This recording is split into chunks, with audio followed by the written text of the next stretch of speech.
जय गुरु जी संगत जी। ओम नमः शिवाय। शिव जी सदा सहाय। ओम नमः शिवाय। गुरु जी सदा सहाय। मैं संजीव नारायण गुरु जी द्वारा बनाए गए बहुत सुंदर से परिवार गुरु जी टुडे ब्लेसिंग्स में आप सबका हार्दिक स्वागत करता हूँ।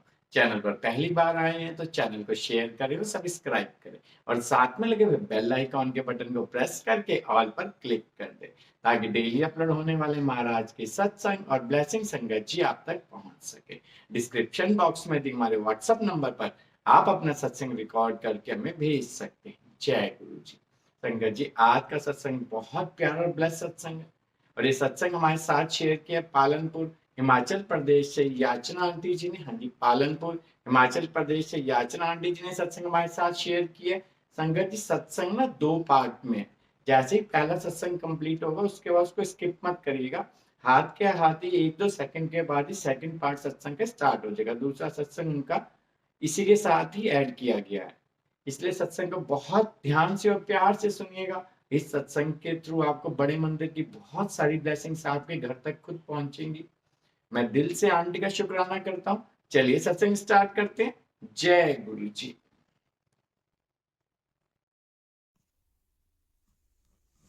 जय गुरु जी। मैं गुरु जी की बेटी पालमपुर से अपना सत्संग शेयर करना चाहती हूँ। संगत जी, इस दौरान अगर मुझसे कोई गलती हो जाए तो मुझे माफ कीजिएगा।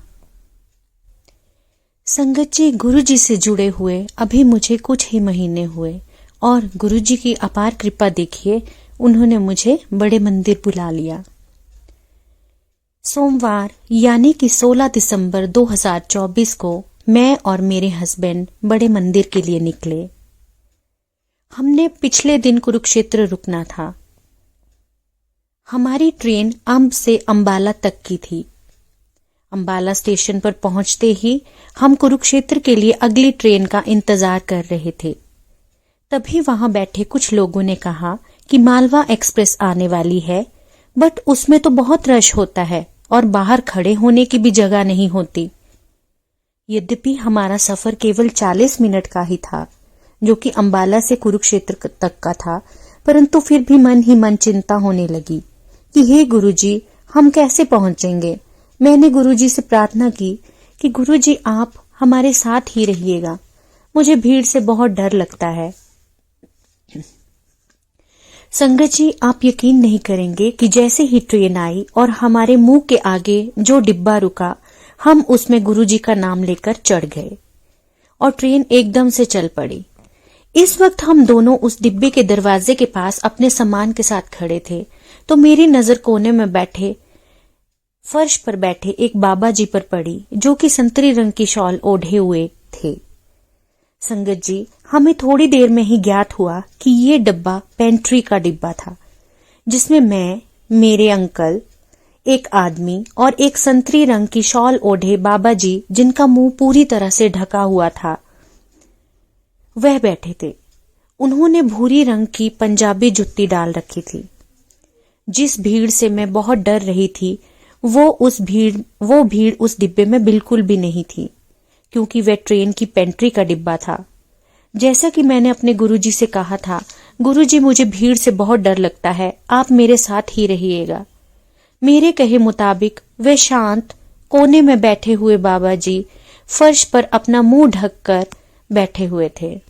मैं एकदम से समझ गई कि ये गुरुजी ही हैं। लगभग 40 मिनट में ही हम कुरुक्षेत्र पहुंच गए और जैसे ही हम ट्रेन से उतरने लगे तो मैंने चुपके से बाबा जी के चरण स्पर्श किए और फटाफट ट्रेन से उतर गई। स्टेशन पर उतरते ही नजारा कुछ और ही था। हमने देखा कि लोग उस ट्रेन के दरवाजे व खिड़कियों पर भी बाहर की ओर लटके हुए थे। ये नजारा मैं और मेरे हस्बैंड 2 मिनट तक देखते रहे और इतने हैरान हुए कि गुरुजी हमारे साथ थे और उस डिब्बे में भीड़ भी नहीं थी। ये कैसे हो सकता है? ये सब गुरुजी की ही कृपा थी, क्योंकि उन्होंने मुझे बड़े मंदिर जो बुलाया था। गुरुजी, इतना प्यार देने के लिए, इतना ख्याल रखने के लिए आपका अनंतम अनंतम शुक्राना। हमेशा हर पल अपने अंग संग होने का एहसास दिलाने के लिए गुरुजी आपका अनंतम अनंतम शुक्राना। अब मैं अपने सत्संग को यहीं विश्राम देती हूँ और अगले सत्संग की तैयारी करती हूँ। जय गुरुजी।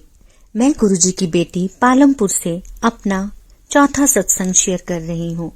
अगर मुझसे कोई भूल हो जाए तो मुझे माफ कीजिएगा गुरुजी एवं संगत जी। जैसा कि मैंने आपको पिछले सत्संग में बताया कि गुरुजी ने हमें बड़े मंदिर बुलाया था। कुरुक्षेत्र से शताब्दी एक्सप्रेस सुबह 8 बजे लेकर हम लगभग 10:30 बजे दिल्ली स्टेशन पहुंचे। वहां से हम मेट्रो स्टेशन की ओर चलने लगे और येलो लाइन मेट्रो से छतरपुर के लिए टिकट करवाया। मैं अपनी खुशी को और बड़े मंदिर जाने की उत्सुकता को संभाल नहीं पा रही थी। मन ही मन अति प्रफुल्लित थी। कुछ ही समय में हम छतरपुर पहुंच गए। अब यहाँ जो हमारे साथ घटित हुआ वो कल्पना से भी परे था। हुआ यूं कि जैसे ही हम मेट्रो स्टेशन से बाहर निकले वैसे ही एक कम उम्र की बहुत ही सुंदर एवं हंसमुख औरत हमारे पास आई और पूछने लगी कि आप बड़े मंदिर जा रहे हैं क्या? हमने कहा हाँ। फिर उसने पूछा कि आप क्या पहली बार आए हैं? हमने कहा हाँ। इस पर वो कहने लगी कि आप हमारे साथ चलिए, मैं आपको बड़े मंदिर ले जाऊंगी और अच्छे से दर्शन करवा दूंगी। संगत जी, दिल्ली जैसी जगह में एकदम किसी बेगाने पर विश्वास करना इतना आसान ना था, परंतु मैंने और मेरे अंकल ने इसे गुरुजी का आज्ञा मानकर उस औरत के साथ चलने का निर्णय कर लिया, जो कि देखने में बहुत ही खूबसूरत और हंसमुख थी। जैसे ही हम ऑटो में बैठे तो वे कहने लगी कि मुझे आज गुरु हुक्म हुआ था कि मैं तुम्हें एक संगत सेवा दे रहा हूं जो तुमने पूरी करनी है। उसने साथ में ये भी बताया कि जिस बस से वे हर बार बड़े मंदिर आती है, आज उस बस ने उसे आधे रास्ते में ही उतार दिया और बस वाले ने कहा कि बस आज यहां तक ही जाएगी और वहां से उसे मेट्रो लेनी पड़ी। ये सब बातें मैं और मेरे हस्बैंड बहुत ध्यान से सुन रहे थे। हमें समझने में देरी नहीं लगी कि ये तो गुरुजी ने ही हमें स्टेशन से उन्हें लाने के लिए भेजा था। मेरा मन बहुत बहुत शुक्राना करने लगा। फिर क्या था, लगभग आधे घंटे में हम बड़े मंदिर पहुंच गए। सोमवार होने के कारण मंदिर में काफी भीड़ थी, परंतु वे चलती फिरती भीड़ थी। उस औरत ने हमें बहुत अच्छे से दर्शन करवाए और सारी जगहों से हमें परिचित करवाया। दर्शन करने के पश्चात हम ऑटो लेकर छतरपुर मेट्रो स्टेशन पहुंचे और मेट्रो से दिल्ली बस स्टैंड। संगत जी, उसी रात जब हम दिल्ली से पालमपुर वापस चलने लगे, हमारी वॉल्वो बस जो कि 8:15 पर दिल्ली से चलती है, उसमें हमने अपनी सीट ली और बस पालमपुर की ओर चलने लगी। तभी मैंने मन ही मन गुरुजी का शुक्राना किया और उन्हें कहा कि आप हमेशा मेरे अंग संग रहना गुरुजी, और मुझे फिर से बहुत जल्दी ही आप दोबारा बड़े मंदिर बुलाना। लगभग 2 घंटे सफर करने के बाद मुझे हल्की नींद भी आने लगी थी और मैंने अपने कानों में ईयरफोन लगा रखे थे जिसमें गुरुजी का रेडियो पर भजन चल रहे थे। तभी अचानक मेरी नजर अगली सीट की बड़े से कांच पर पड़ी। मैं बहुत हैरान परेशान हो गई। उसमें गुरुजी का स्वरूप बिल्कुल स्पष्ट दिखाई दे रहा था और ये बिल्कुल वही स्वरूप था जो मैं बड़े मंदिर में आज देख कर आई थी। ऐसा लग रहा था मानो गुरुजी मुझे अपना आशीर्वाद देने आए हों। मैंने अपने अंकल को ये बताया तो उन्होंने भी स्वरूप के दर्शन किए और कहा, हाँ ये तो गुरुजी ही हैं। संगत जी, मेरी खुशी का कोई ठिकाना ना रहा। गुरुजी ने सबसे पहले बड़े मंदिर बुलाया, फिर उस बाबा जी के रूप में दर्शन दिए और फिर उस औरत को हमें लाने को भेजा और घर वापसी पर भी गुरुजी हमारे बिल्कुल साथ थे। ऐसा लगा मानो हमारी यात्रा सफल हो गई हो। उसी दिन से अपनी इस मंगल यात्रा की यादों को संजो कर रख रही हूँ और बहुत बहुत बहुत खुश हूँ। ऐसा लगता है कि मानो जीवन ने एक नया मोड़ ले लिया हो। गुरुजी, मेरे जीवन में इतना परिवर्तन लाने के लिए आपका अनंतम अनंतम शुक्राना। हर पल हर क्षण साथ रहने के लिए आपका शुक्राना। हमेशा मार्गदर्शन करने के लिए आपका शुक्राना। जय गुरुजी। शुक्राना गुरुजी। मुझे गिरते को हर बार संभालने के लिए तेरा शुक्राना। मुझसे ज्यादा मेरी फिक्र करने के लिए आपका शुक्राना। मुझे अपनी भक्ति की सौगात देने के लिए आपका शुक्राना। हर मुसीबत में मेरा हाथ थामने के लिए आपका शुक्राना। मेरी हर खुशी का ध्यान रखने के लिए आपका शुक्राना। मेरे हर गम में मेरे साथ रहने के लिए भी आपका शुक्राना। मेरे उठने से लेकर मेरे सोने तक आपका शुक्राना।